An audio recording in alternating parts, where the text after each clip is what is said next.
Welcome and thank you for joining Happy Hour Holidaze. This is your host, Manny Fresh. We got my co-host, Sean Fabre over there, and we're your go-to podcast for business, entrepreneurship, and life stories. We want you to get inspired, motivated to build your dream. Today in studio, we got one of the best attorneys here in the Tampa Bay area, Ben Stranzl. You got it. I fucked up. You got it. It's not an easy one. Stranzl. No, that was a prior guest. So Ben, tell us a little bit about how you got interested in law. And, I know you said it was a good story, so we love good stories, man. Certainly, Manny, and no worries on the name. Half my family says it wrong. So, but yeah, no, my background getting into law is a little different. It's certainly never something I thought about. Verbal and reading were never my strong suits. I was always a math kid. I'd grown up in Eastern Pennsylvania. I went to University of Delaware. Had a little bit too much fun at my fraternity. And the school did not agree with some of my tactics. So I transferred down to USF down here and, just a couple weeks in Tampa. And I knew this was the place I was staying. I wasn't going anywhere else. I was bartending at not this Macaroni Grill, but the one on South Tampa. It's not there anymore, down by the stadium. And this weird old guy, I served him and his family, and he follows me into the bathroom. And I was like, what's going on? This guy was like 65 years old, short guy, just real weird. And, nice guy. But Danny DeVito looking motherfucker? A little bit, but not the personality of Danny DeVito. And he follows me in the bathroom. I'm like, what the hell? And this guy gives me a card. He's like, hey, man, you've done a great job serving us. Here's my card. I own a law firm in Tampa, a small firm. If you ever want to come and be a runner for my firm, call me. Like ambulance chasing? No, they did insurance defense. This was before electronic filing and stuff like that. So runners actually would run stuff to the courthouse and deliver it to the courthouse and physically file it. I didn't know what it was either. I had no idea. I'd never thought about working for a law firm, never thought about being a lawyer. And I went home to my wife and I was like, this weird guy followed me in the bathroom. I don't know what to make of this, And I told her, and I was like, I had no intention of calling, and I credit my wife. She's like, why don't you just call him and see? So I went in there for an interview. Guy shows up an hour late for the interview. No one else knew he was even interviewing me at the firm. It was really weird. He hires me. I'm like, yeah, I'll take it. I'll try it. Why not? Try something new. Yeah. So I started. This was on like a Thursday. I started on the following Monday. Well, that guy's on vacation. He's gone. He didn't tell anybody he hired me. So I'm just sitting in there. No one knows what's going on. So I'm just in there. Finally, the office manager, she's not a lawyer. She's just our office manager, still there today. She's great. She's like, look, I don't know what to tell you, but you can stay here, but Sam's not here. He's not going to be for a couple of days. So I literally had a little desk in the kitchen. People started talking to me, and stuff like that. And I still had no idea I wanted to go to law school, but turns out, 18 years later, I'm still with that firm. And I stayed with them. Was that Fitzsimmons? Yeah, it's Fitzsimmons, and he's not the little guy following me in the bathroom. That was Mandelbaum. He's gone now. He's retired, but Mandelbaum from the Seinfeld. Yeah, Mandelbaum. So what an experience. Running for the firm. I would deliver stuff to the federal courthouse. I would deliver stuff to the local courthouse. I would run and get checks and meet clients and stuff like that. And it was life changing a little bit meeting some of these guys, and they're like, why don't you go to law school? I was like, I don't got the grades, I don't got the ability to pass the LSAT or anything like that. So, my wife and some of the guys there convinced me just take the LSAT, see what happens. Took it, killed it, went to law school, worked at the same firm through law school, came out after law school. And, the great thing about my firm, we do certain things and everything, but they said you can do whatever you want as long as you make money. Whatever kind of law you want to do, bring in clients, do it. So don't you have to have a bachelor's to take the LSAT? Yeah, so I graduated USF first. With what kind of degree? I had an economics degree. And that was enough to be able to take You don't the have LSAT. to have any, there's no law required for pre-law or anything like Okay. that. No, it's just you have to graduate with a degree, bachelor's degree. You're eligible for the LSAT. Take the LSAT. The scores keep going up what you need. But, and then from there, law school stuff. Where'd you go to law school? I went to law school in Orlando at FAMU.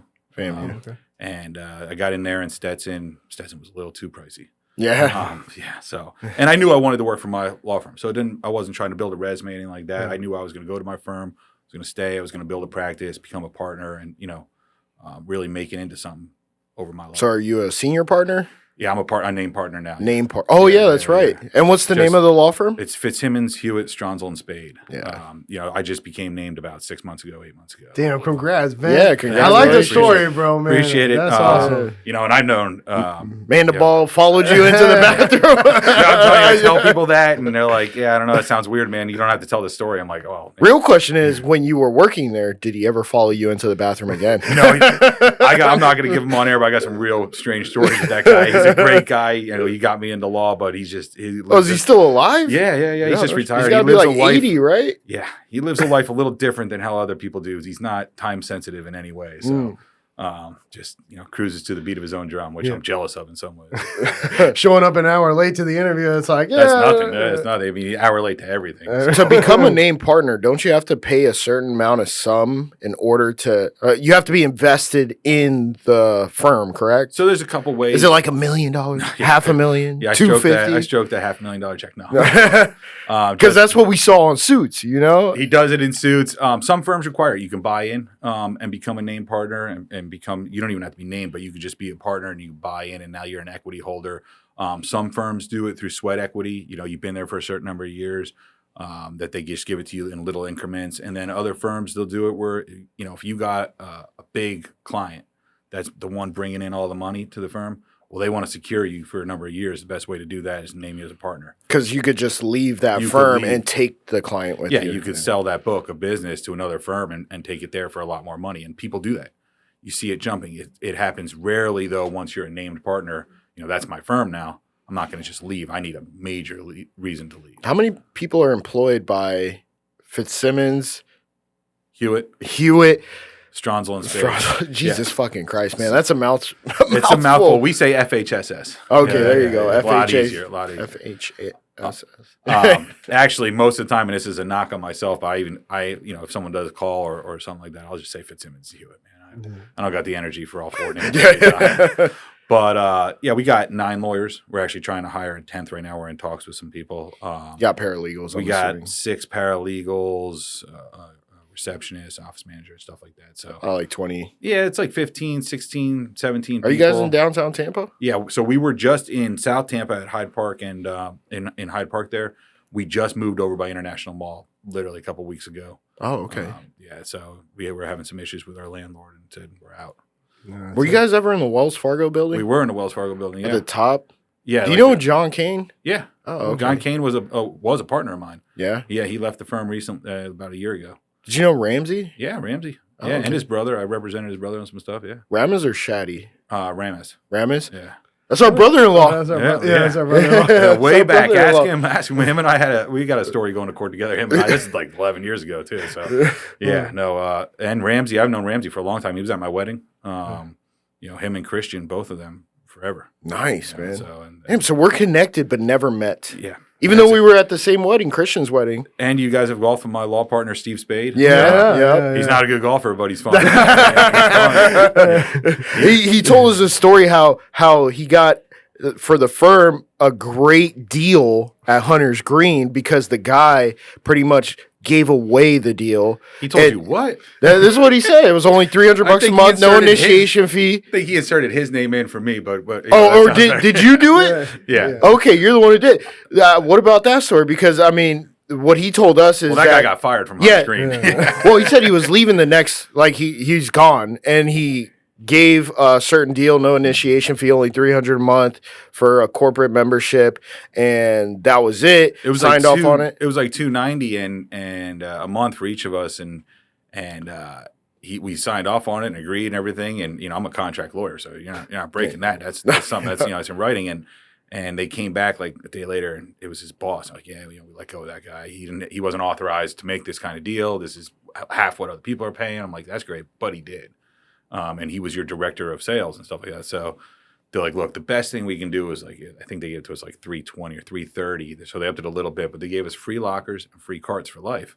I'm like, all right, done. Signed again. Yeah. Perfect, because free carts is huge. That's still no initiation fee. And still no initiation. And, it's one of the best decisions in my life. If I could count my great decisions in my life on one hand, my wife, my kids, where I live, Hunter's Green is next up there. I love it. The membership, because we could have been at Tampa Palms, Could have been at Carrollwood. Isn't it a reciprocal course that you can still play at It's Tampa Cross Bay. Palms?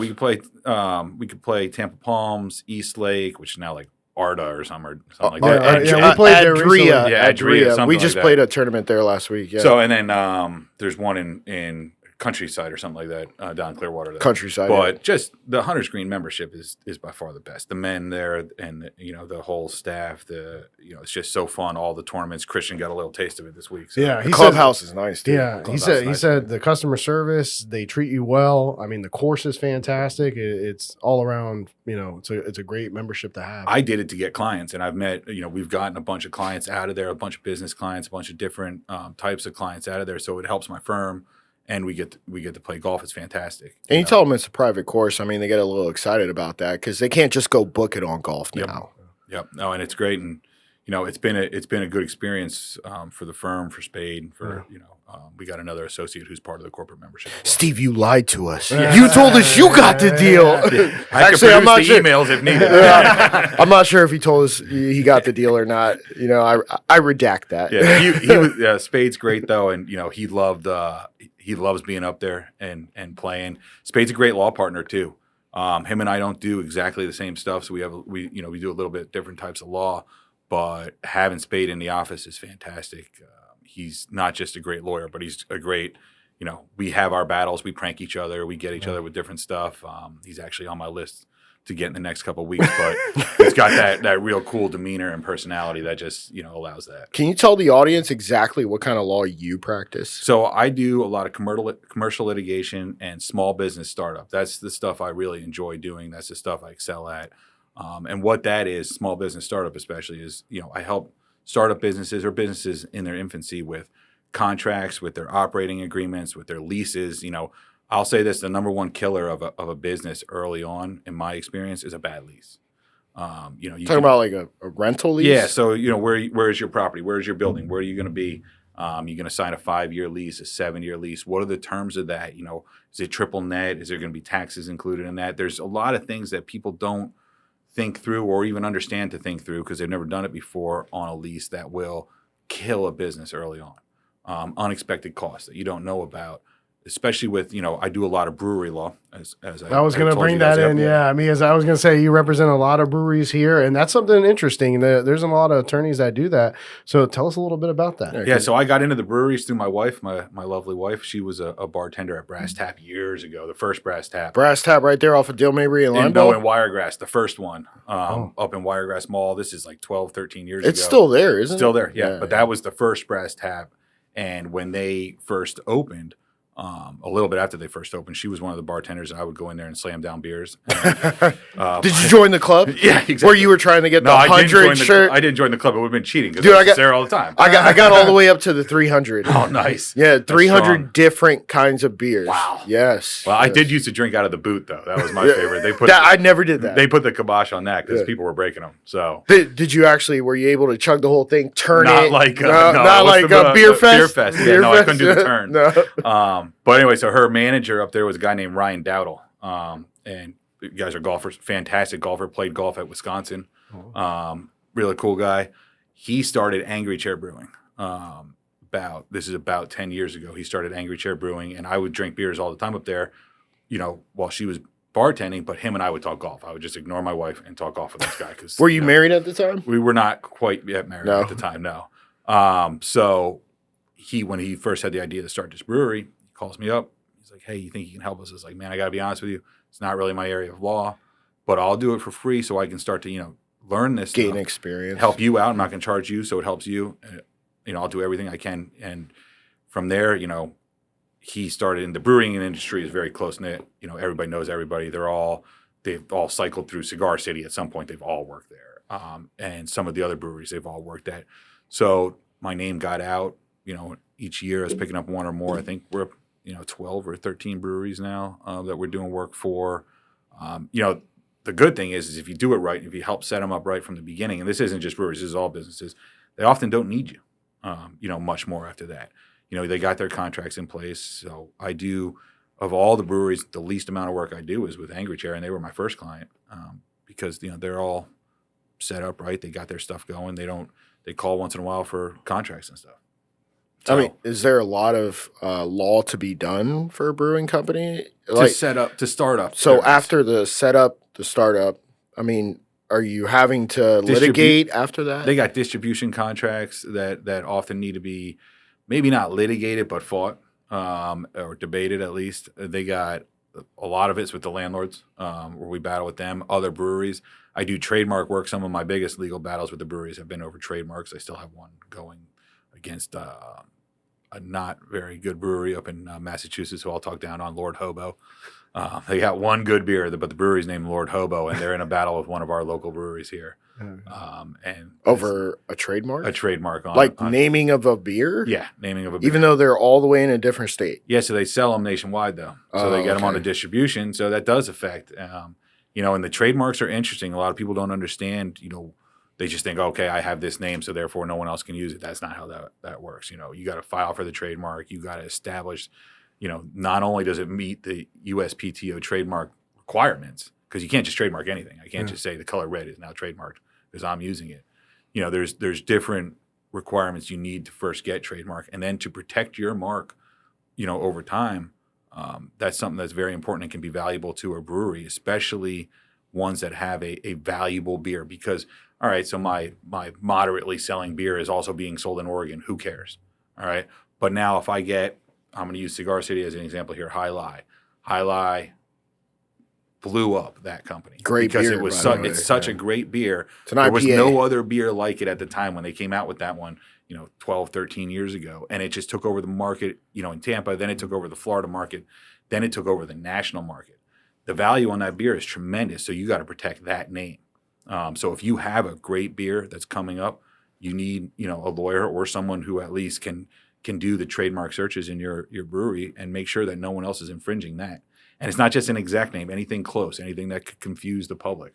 Let me ask you a question. If you have the same name, but it's in a different industry, is that a trademark infringement? Great question. That is not a trademark infringement, but you would be surprised to know how they rule what industry you're in. So, for instance... For instance here, Happy Hour Holidaze is also a sunglass brand, because I Googled our podcast, and sunglasses came up. Are we infringing? You're not wearing those badass sunglasses like that? These are not. No, because there's no likelihood of confusion between the public as to between a podcast and a sunglass product, right? And a sunglass product. Now, free legal advice, yes. If you were, no, I've been billing you, man. Damn it, all your attorneys, they're all the same. I gave you a good hourly rate. No, now, if you were advertising sunglasses on this show, that could be different. Okay. Because even though you're not in the industry, you have a likelihood or a potential likelihood of confusion on that. So I'm not saying it would be a violation, but it could be. You're getting closer to that line. Where I got into a big fight early in the brewery days was we had a client that did a beer that had a similar name to a wine. There's no way, in my opinion. Now we lost this. I lost this battle, right, with the trademark office because they're. How do you confuse a beer with a wine? That's what I said. All right. But they said, generally speaking, they're in the same category. They Alcohol. are liquor. Yeah. Okay. I said, but there's no reasonable expectation that someone who went into the Publix or to ABC to buy this beer would get confused and buy that wine. There's no reasonable expectation that could ever happen. That argument lost, by the way. But, the judge was an idiot. Yeah. My opinion, not his. When we get back, we'll ask Ben, when it comes to starting a small startup, if you don't really have the funds to pay for the legal fees, what other options do you have if you want to build a good business with a good structure? Like, comment, and subscribe. We'll be right back.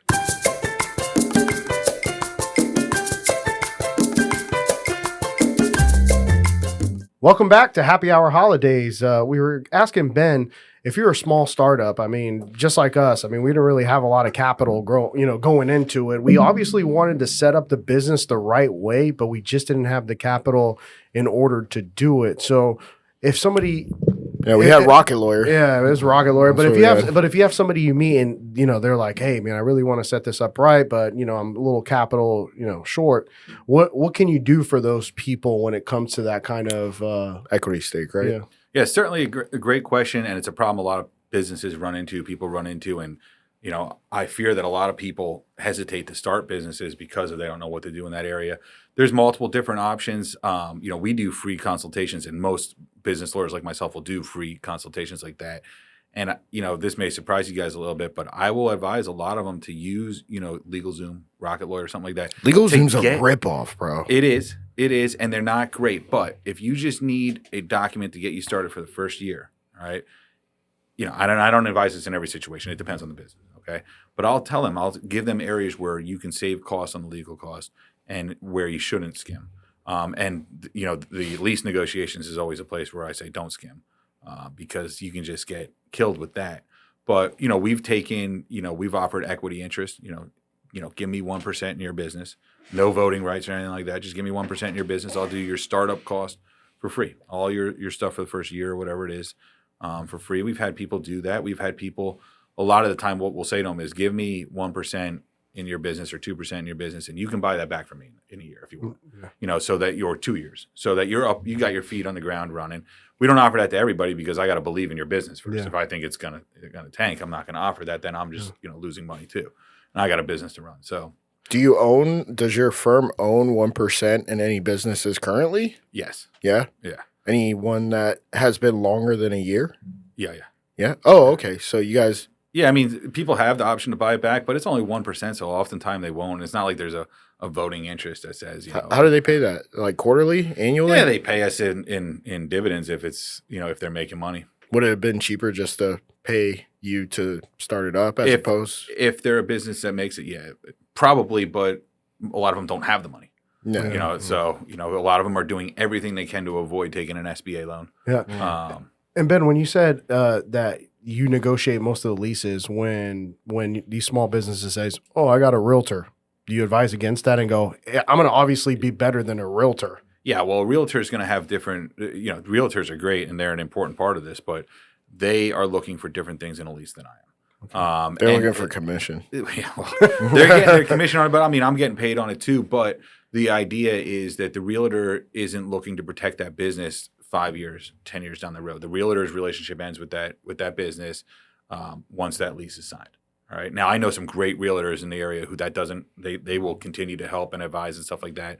But I'm trying to establish a client for a 10-year, 15-year period, and I'm giving them advice on this is what I've seen happen to businesses. This is what I've seen take businesses down. These are the things we need to negotiate on. And a lot of these landlords are, they're not going to flex on a lot of things, but some things they are flexible on. I just had a business over in Orlando who is getting crushed because they signed a lease. They came to me after signing the lease. They signed the lease, and the landlord was doing all kinds of construction on the parking lot. Well, the city shut down the parking lot, so this business opens. Nobody can park there.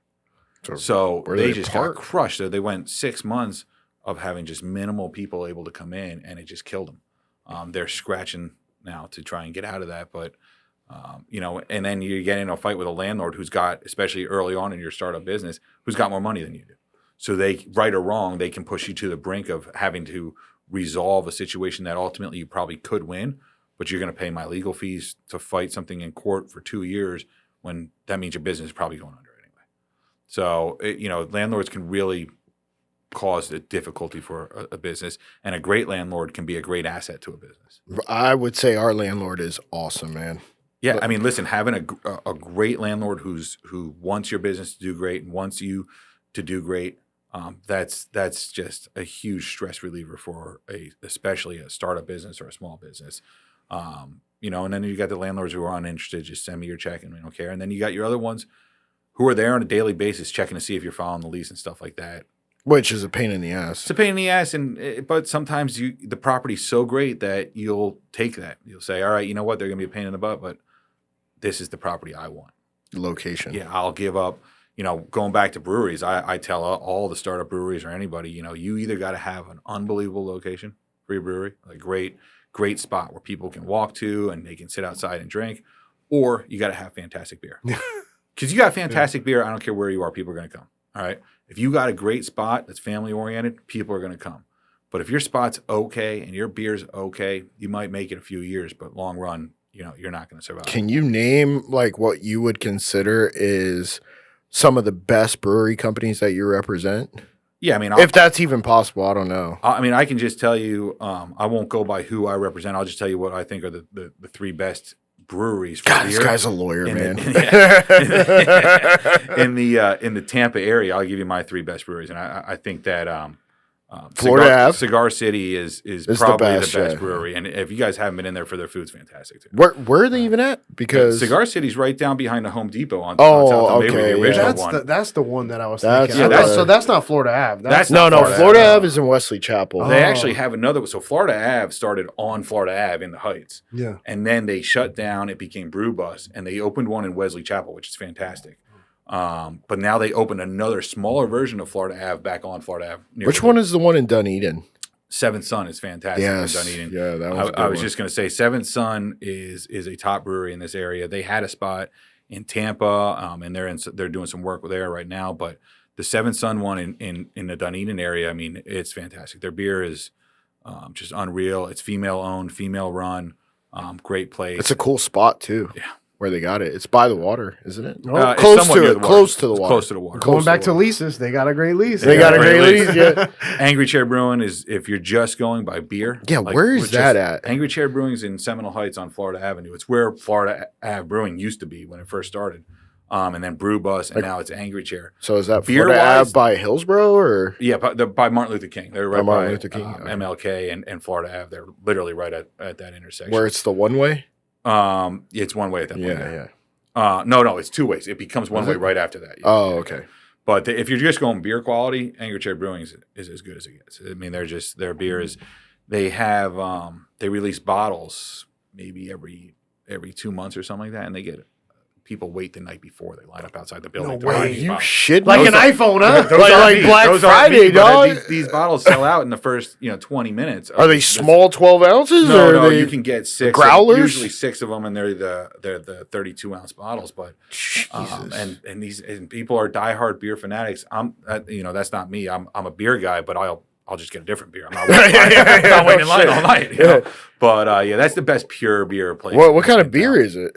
Usually those are stouts. The ones Yeah. that sell like that are flavored stouts, like a German chocolate cupcake one or something like that. Oh. Not my style. Yeah, I was gonna- You take a sip and you're like, this is fantastic, but it's not my style. You know, I'm do one you like sip. Guinness? I love Guinness. Okay, is it like Guinness? What you just They're described? darker than a Guinness. They're Darker? they're darker than a Guinness. Shit, bro. But Guinness got Iron Count. I drink those on lunch, Friday at lunch before. What are golf. they? Yeah. Iron counts? Yeah, the Guinness has a lot of iron in it, so Oh, that's okay. good for you. You know, in the beer sense. Hey, drink this one. It'll Well, make it better. You know, in the medieval times when there was no water, they would drink beer. Hey, Beer has nutritional value. Some it's got beer. some stuff in it that's good for you. You guys ever drink mead? Yes, I hate Yeah. it. Yeah, so I there's a hate good it. meadery over in the Heights too called Garagiste Meadery. It's a fantastic place. They won a couple international awards for best mead. Are you kidding me? They had a peanut butter and jelly one. I swear to God, I'm not a mead guy. You know what I mean? I've had it. They had a peanut butter and jelly mead that you would just spend the rest of your life trying to figure out how could you make a honey wine taste like a peanut butter and jelly sandwich. Well, they did it. They did it. That's what it Clearly, you love beer, and that's why you represent breweries. I do like because you're beer. like, yo, dog, I'm going here. I'm getting the beer for free. That's it. Hey, if it's being tapped, you know. Hey, Ben, do you ever see yourself or, currently right now where you're kind of like a strategic advisor or a board member for any of these businesses that you sit in? Do they? Yeah. I know a lot of them, they give you a retainer. They're like, hey, we want to keep you on and see if we have any other legal fees. But you see a lot of them being like, hey, you've dealt with so much business. Maybe we want to do mergers and acquisitions or something like that. And we want your advice on it. So I'm on the board for a couple different businesses that I work with, but I'm also on the board of the Tampa Bay Brewers Alliance, which is something I started with Joey Redner and a few other people from different breweries in the area. And what we're trying to do is really promote beer events in the Tampa Bay area. So I'm on the board of that. I'm on the board of a couple businesses. I'm also on the board, this is off notch, but of the United States Naval Sea Cadets. Oh, wow. So I sit on the board of United directors. States Naval Sea Cadets. Sea Cadets, yeah, it's an organization that promotes youth development, not just in inner city areas, but in, across the country for if you want your kids to learn kind of military structure and everything like that. that it's a weekly thing that these kids can do and come to, and it's huge. Do they have it in Tampa? They do have they have one in Tampa, and they have one in Dade City, and it's a big national thing that I kind of got thrust into through my membership at Hunter's Green. Once again, the freaking membership, man. I told you we should get something. But to answer, go back to Carrollwood was a little bit outrageous after COVID. But to go back to answering your question, not just on the board, but I have a lot of clients who come to me and not just legal advice, but they'll ask about, how can we push the business to the next step, or, what problems we have coming forward, how can we avoid these and stuff like that. So, and I enjoy being a part of that. Okay. And then do you also facilitate any M&As? I do. You do? I do. Okay. Never anything big. Mainly just different small business clients who are merging with other businesses or selling. But yeah, I do those as well with one of my business partners. What do you see the toughest in that when it comes to mergers and acquisitions? Like, what's one of the toughest things that you see when two businesses are merging, two different owners? They still want to be the boss, You got. I think the main thing is you had two different people who were running the show, and now they're not independently running the show anymore. So the key is, from a non-legal perspective, but from a perspective of making sure this works, is making sure everybody understands how the business is going to be run following the merger. That's something that a lot of businesses and people don't, foresee. They just think that this is how it's going to be, instead of having that difficult conversation ahead of time. Often like, hey, this is who's going to be running the show. This is going to be a decision maker, because you can document it all you want, but that doesn't mean that somebody who's been doing it for 10 years is going to just take their foot off the gas. Yeah. So it gets difficult. But they have to, don't they? They have to. Yeah. But you don't want infighting either. So if someone's doing it or overstepping their bounds, you also don't want to be fighting over that either. So it's, one of the things about being a lawyer is having that hard conversation with people. Being able, not just that, but in all aspects. Like, hey, telling them, hey, you're not going to be the boss anymore. I tell people all the time, hey, you're going to lose this case. I don't know what to tell you. I know you think you did right. I know you think you were right. And I just had to have this with a close friend I had to have this conversation with just yesterday. I know you think you were right, and maybe, from a moral perspective you were, but from a legal perspective, you're going down. So now how do I let this ship sink as gently as possible? That's a great way to put it. Yeah, Talking about ship sinking, did you hear about the $20 billion off the coast of Colombia? I did. Treasure hunting movies are coming back, man. God, bro. They found $20 billion. Now, $20 billion. Wait till you see the fight over that, though. Wait till you see the you fight already that's heard coming. it, bro. So somebody apparently found it like 5 years ago, and then Colombia comes back and says, no, the Navy found it, and it was like 100 miles south of it. So now they're saying we own all rights to the gold. Well, who the fuck's going to want to salvage it? Wasn't it the Spanish gold, though? It was Spanish gold. You watch, they're going to come in, too, and they're going to say, that was Spain's going to come in, yeah. That was our gold. But the problem is it wasn't in international waters, which means that they claim it. Yeah, that's something off topic. I mean, I'm with you on that one. I often read about Pablo Escobar and where he used to hide his money in the ground. Yeah, and people still bury go it on trips to look for that because they think there's like 80 to 100 million still buried. Have you ever seen the one with Matthew McConaughey and Penelope Cruz? Oh no, McConaughey and bro, it was Sahara. Yeah. Sahara. They find the ship in the desert. Yeah, where it was a Confederate ship with a shit ton of gold from the Queen of England because they were trying to get the Confederacy to win as opposed to the North. Good movie. I like that was McConaughey. Awesome. They found it in the middle of the fucking desert. Dude, I mean, talking about people digging up, looking for Pablo Escobar's money, I mean... Hey, all kinds of ways to make money. Who would have thought $20 billion on a shipwreck? But, that's a lot. If they can pull it up, 3,000. What submarine was that? 10,000 feet? Yeah, it's Bro, deep. how are they going to salvage 3,000 feet? They're not going to just bring a big net. I don't fucking find out. And how do you tell small businesses to manage risk as they grow and they get more exposure to vendors and employees? How do you kind of guide these businesses through that? Managing risk is obviously important for a business to do. You want to avoid all risk if possible, but that's not really a reality. Mm-hmm. So, we have to advise them all the time on different types of insurance to get, different types of employment contracts. I don't do employment law, but I got a business partner who does. So I go to him on that stuff. But, one of the bigger risks these days, too, is sexual harassment claims, discrimination claims that are coming out of everywhere. So having a good employee handbook for things like that, once you get big enough as a business, having the right insurance, because, one of the big fallacies in the state of Florida is, I'm fully insured. That doesn't just go to auto insurance, but also businesses say that to me all the time. Anybody who tells me they're fully insured, I know that they are not insured properly, because those terms are coming from some kind of insurance agent who told them that. Yeah. That to me, I always crack up when I hear it, but that means you're not insured properly.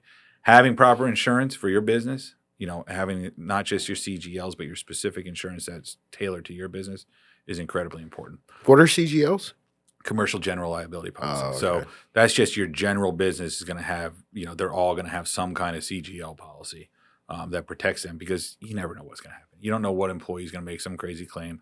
You don't know what employee is going to be driving a truck and hit somebody. You don't know what person's going to slip and fall walking into your business on nothing, but they did.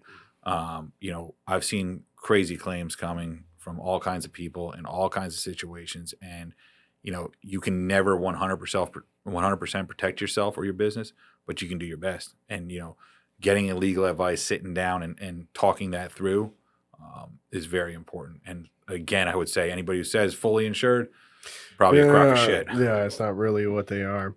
Well, when we get back to Happy Hour Holidaze, what has been some notable cases? He doesn't have to say the names, obviously, because he's an attorney, but just a situation of what it was and how you could have prevented it. So we'll be right back.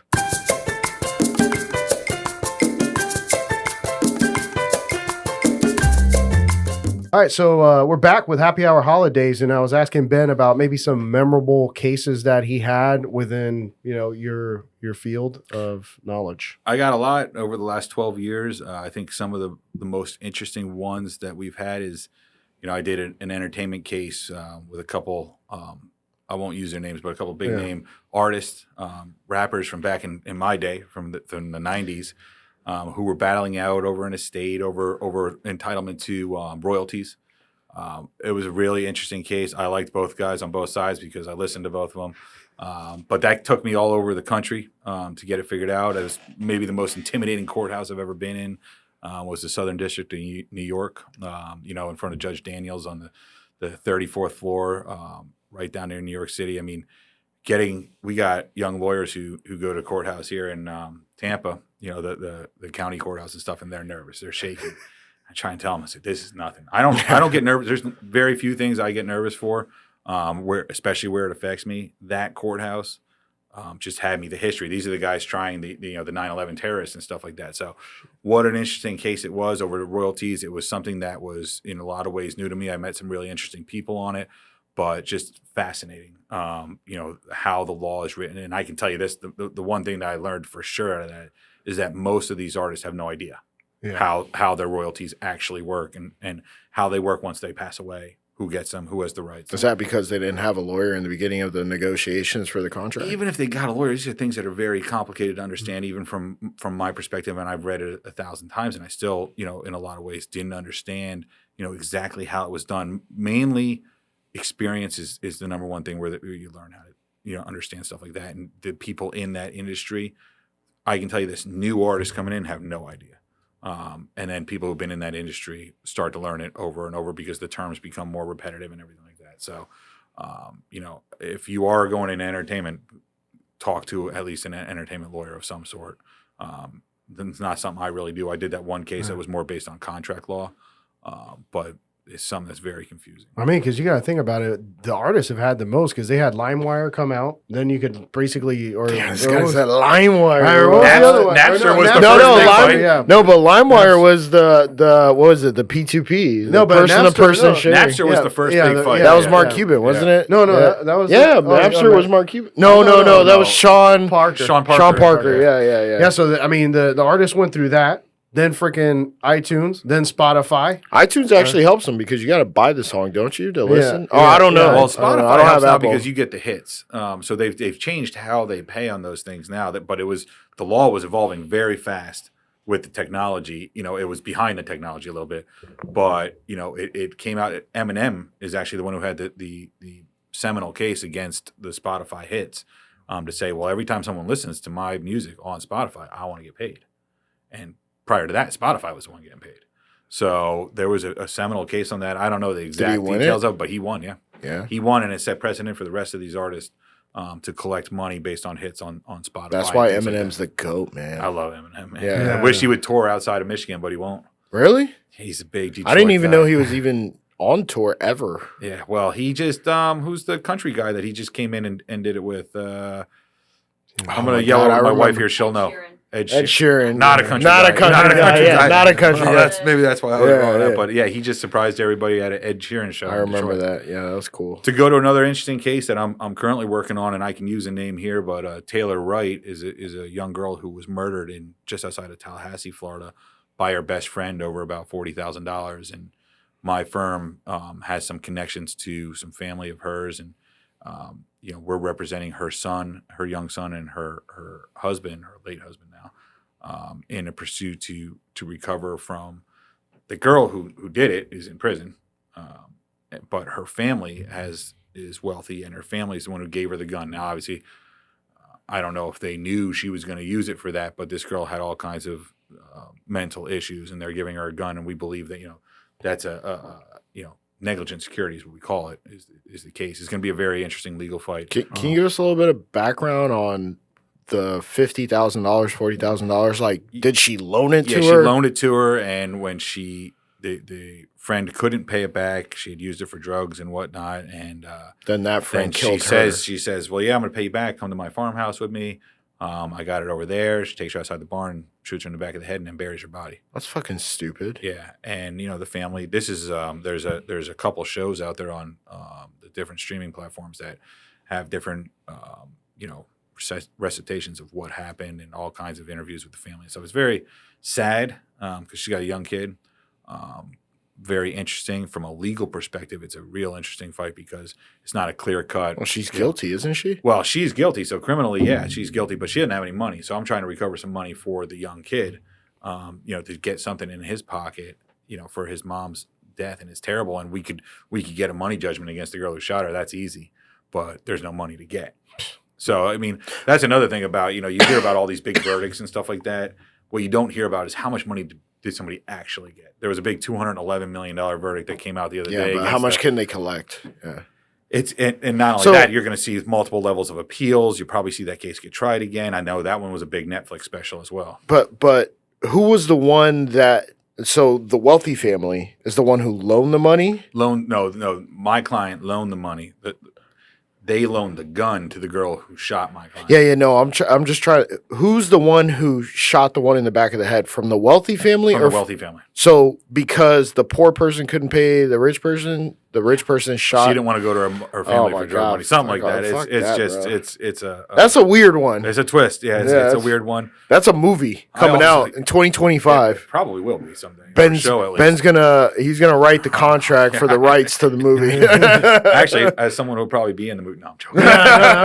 This was the actual. We didn't have a stand-in character. He is. The character. We do a lot of as part of our civil duty to the state of Florida. We do a lot of work with different state of Florida agencies and defend them or tell them when they got to pay cases out and stuff like that. I've had some very interesting Department of Corrections cases. It's just some extremely interesting ones. Prison cases? Yeah, prison cases. I've had some interesting... by inmates accusing other inmates? Or? Inmates accusing other inmates accusing corrections officers, stuff like that. So I've got a wide array of just interesting cases that, you wouldn't believe. I had a brewery where, this is part of the law that's changing right now, but a dog, somebody brought their dog in, bites another patron, and they want to blame the brewery. Well, they should blame the owner. You would think, but in today's day and age, everybody thinks they hit the lottery ticket as soon as they get in a car accident or as soon as they get hurt in some way. Well, I can actually see the defense because the brewery allowed the dog to be in the establishment, which means that then it poses a risk to the other patrons. So does the brewery know that dog's a risk, though? I don't know. I don't know the answer to that. I mean, that's it was. But it allowed the dog not knowing whether it's a risk or not. I don't know. I guess I'm making a case against you now. Yeah, I know. And maybe you should have been a lawyer on the other side. Trust me. I wanted to be a lawyer. It's just too much school. But that was not a covered because we. This is one of the areas we didn't anticipate that someone would go after the brewery for the dog biting. You'd think they would go after the owner of the dog. Well, the brewery should probably hang up a sign, hey, enter at your own risk when there are animals present or something like Well, that. no- but then that no more scares away animals coming in there, customers. yeah, there's- Or no animals. Yeah. No more animals coming into that brewery. I'll tell you that much. Or the Department of Health is shutting down a lot of them now where they have dogs coming in if you serve food. So that's a new thing that the Department of Health is focused on. Hey, how about this one? I've been to some places that allow you to smoke inside. Is there a reason why you're able Private to? club. No. Where it's they serve food, but I think it's the amount of food sold is outweighed by the amount of alcohol sold, which So means allow that you you to can smoke cigarettes inside. Yeah, smoke cigarettes inside. Man, I don't know about that one. Hey, I even think know about a cigar bar, bro. cigar bars are different. That's a different license. Oh, is it? That's a different license. Oh, okay. There's one off of Hillsboro, like by Tampa Road. Cigars International is fantastic. That's up. Oh, by yeah. I love that's that. up They're by the outlet affordable, malls. too, Yeah, man. and they're mad cheap. That's yeah. fantastic. Yeah. And, you go there, watch a game, and have a cigar on the patio and stuff like that. That's awesome. But to answer your question, a cigar bar is a different license from what smoking cigarettes inside. I know that like the Hub downtown allows cigarettes inside, but they are grandfathered in to some of those, like past some of those laws. So once they banned it, they had already established themselves as a facility that did it. So they allowed them to keep that going.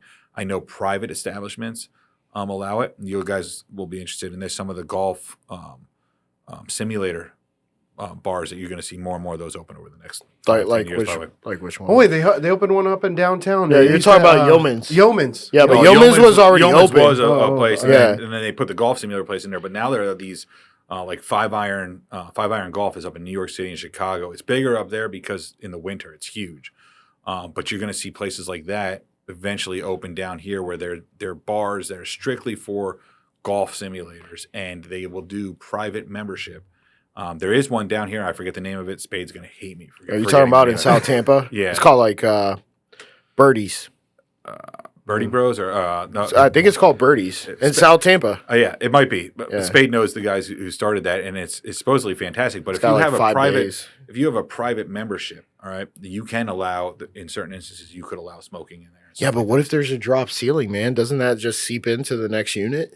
feel bad for that unit. No, but now you might have a landlord that says under no circumstance can you allow smoking in here, or you need to redo the ceiling if you're going to allow Or a smoking in proper there, ventilation. or proper ventilation, Yeah. stuff like that. It's Because we looked into it for people to smoke cigars in here, and wasn't allowed. really the landlord said no, or Well, I mean, we wanted to put ventilation fans that suck up the air and just spit it out, but it just didn't work out. yeah, that'd be awesome though. It was modification. Yeah. I know, dude. Yeah. Yeah, that's I would've Brad. let- I would've let one. Bro, Brad wanted to. Oh, Brad man. wanted to. But not only that, but we get some people on here that want to smoke weed, and it's like, okay, or even a vape pen. It's like, And they can't do any of it either. Yeah. No, kind of sucks. make an interesting show. Yeah. Hey, it would, right? It looked like that. Hey, Elon. Yeah. Ben, how'd you get into golf, man? My dad. Your dad My was dad was a big time golfer. My late father, was a big time golfer. Loved it. Loved taking me. Taught me at a young age, and it's In was so Wisconsin? no, in Eastern Pennsylvania. I was in Eastern Pennsylvania, and back then it was carts weren't as big back then, so we used to walk and carry the bag and stuff like that. I played high school golf. I played junior golf. Played junior tournaments. Was always good, but never great. And then I was caddying at Saucon Valley Country Club to make money in the summer, and which was just an incredible experience because that place was just unbelievable. Are you played Stream Song? I've played Stream Song. All of the courses, or I haven't played Black. no? I haven't played Black. I played Red a couple times and Blue a couple times. Black's the best one, man. I heard Black's fantastic. I'm going to get back. The only one I haven't played is Red. Red, yeah. Red. Red's awesome. Red's awesome, and Red's. I heard it's the hardest one. Red. I heard that Red has the smokehouse on it though, and the other ones don't. And Smokehouse? Oh my God, they got a barbecue smokehouse on like the 12th hole. No way. You can smell it from a quarter mile away. You know what's coming. So you can eat. Oh yeah, they got these huge grills out there, and they got the jalapeno cheddar sausages and stuff like that. It's just unbelievable. If you ever been to Old Memorial, they got that same thing at the halfway Yeah, yeah. house. I've been, Old Mo, but I was bro. too busy playing pig. Dude, the That's how I've ever been. only time I've ever been to Old Memorial, it was during a tropical storm, man. and it was with a buddy of ours. So he got invited the first time, and then I got invited the second time, and then I failed to wake up. So my brother's on the way there, and I call him. I'm like, "Yo, bro, it's still on. Please let me play it," because he was like halfway there. And he was like, "Okay, motherfucker. Got to do it. Yeah, gotta do Gotta it." But during it, I'm not shitting you. 70-mile-per-hour winds. I got the rain gloves on, the rain jacket that I bought at Old Mo. That was the experience is 180. still great. Yeah, it wasn't, man. I was like, fuck, I got to walk through this shit. Caddy's like, you're doing a great job. I shot like 120. Yeah, I've played some very difficult courses in the country. That's the best course, though? Or No, that's not the best one I played. I played Oakmont. I played Oakmont in California? No, Oakmont in Western Pennsylvania, outside Pittsburgh, where Dustin Johnson won the U.S. Open. Oh, shit. I played Pinehurst #2. It's Augusta? fantastic. Haven't played Augusta. I played Kiowa Island, which is the most difficult course I've ever played in my life. Say that again? Kiowa Island. Is that in South Hawaii? Carolina. That's where Phil Mickelson won the PGA a few years ago. Oh, shit. And Rory won it before that there. They had a Ryder Cup there like 20 years ago too. So fantastic place. Oh, so you were a Bethpage golf is fan. the next Ryder Cup's at Bethpage. I've played there in New York. That's fantastic. But Florida's got great courses. Have you ever played in Arizona? Yeah, I played in Scottsdale. Played Desert Mountain, one of the coolest Have you ever played places. Quintero? No. Oh, that's just outside of Phoenix. Yeah, I'm familiar with the name. Yeah, it's a great course. It's the best course I've ever played. Yeah, by far. There's some unbelievable Lookout courses out there. Mountain. And Have the you ball- played Lookout Mountain? I have not. Damn, you ever played in Phoenix? I Yeah, played he in just did. Scottsdale. Yeah. I played TPC Scottsdale. No, I played Desert Mountain Desert out there. Mountain. I played Tonto Verde, which is okay, but Desert Mountain is one of the exclusive clubs in the country. How about Troon? I've been to Troon. but I Boulder? haven't played it. No. No, but the ball flies so much further out there. Yeah, Oh, yeah, it it does. is, yeah. Bro, I It's was hitting my deceiving. 5-iron like 220. I was like, what the fuck's going on? It's a game changer. I'm like, and then, no bullshit. Once I got back to Florida, I told my brother, I was like, I'm going pro. Is that a true story, though? Yeah. So I went to the range every day and practice. I was like, oh, no, it's not working. It's not going 220 anymore. Yeah. No, but that was pretty cool though. I mean, to play collegiately, I mean, the mental game, you got to have a hell of a mental game, Ben. I mean, and I'm sure it's helped out with your attorney game too, man. Mental games, everything. You see these guys get in there and, because there's a lot of guys that have the ability, but then who can do it every time? Yeah. And I didn't have that strong a mental game. Guys like Brad Bruner, those guys, it's unbelievable. Be able to, all of us can make a 5-foot putt, but can you do it every time? Every time. All of us can hit a drive down the middle, but can we do it every time? That's There's some ridiculous stats of Tiger Woods back in the day where he made something like 1,300 out of 1,305 5-foot putts Yeah. in a year. Are you kidding That's me? mental. That's not skill. That's mental. That's mental. Discipline. That's discipline. Yeah. So Ben, we really appreciate having you on. Do you have anything like final words as far as like either inspiration, motivation, or advice to our audience? Maybe somebody who's starting a small business, or just in general, what you want to let the audience know about? Yeah, first off, thank you guys for having me on here. Yeah. It's fantastic. Thanks, Christian Pena, for recommending me to this show. I think from a legal perspective, the best advice I would give is, make sure you're covering all your bases. Talk to a lawyer. Talk to friends who have started businesses, who are successful businesses. Don't talk to the ones who fail. And just, I encourage people to do their best to start businesses, follow their dreams, but do it right. Talk to the right people, do the right setup. Talk to lawyers. I'm a believer that my life changed because that old weird guy walked into the bathroom. So you never know what's Man and bald? Yeah, you never know what's coming around the next corner. I'll never forget that, and it changed my life in a positive way. And that's out there for everybody. I mean, you never know what's going to happen on what day. People who are down, keep your head up because you never know. Keep working. We're going through a generation of people who don't want to work as hard anymore. These kids that are coming up, fact. we got to do something about that. I'll tell you that much because we were having trouble hiring associates. Yeah. It's no one wants to work hard anymore. No, and as well said as it can be, I mean, what I got out of a lot of that is take the opportunities. If you see a sign, it could be for something positive. So pursue it, and you might get a dream out of it. And if you fail, try to land on your back, because if you can look up, you can get up. Thank you, everybody, for watching Happy Hour Holidays. Thank you to Ben to coming in and taking his time. Like, comment, and subscribe. You can listen to all our podcasts on all the major podcast stations. Thank you, and peace out.